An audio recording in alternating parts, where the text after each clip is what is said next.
এই বাচ্চা পাখিটির মা দুঃখজনকভাবে একটি ডিম পেড়ে মারা যায়। তখন বাবা পাখিটি ডিমকে তা দিয়ে বাচ্চাটি ফুটায়।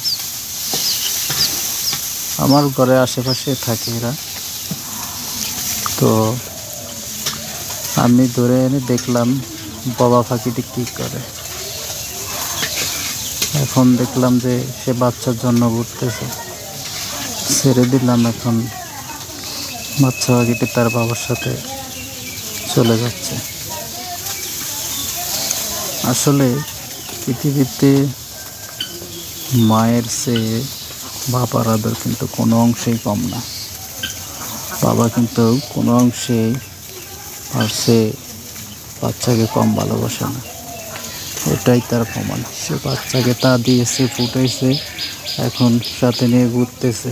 একটি মাত্র ডিম, তারপরও তা দিয়েছে। যাই হোক, সবাই দোয়া করবেন পাখিটির জন্য, যেন সে সুস্থ মতো বড় হয়, ভালো থাকে।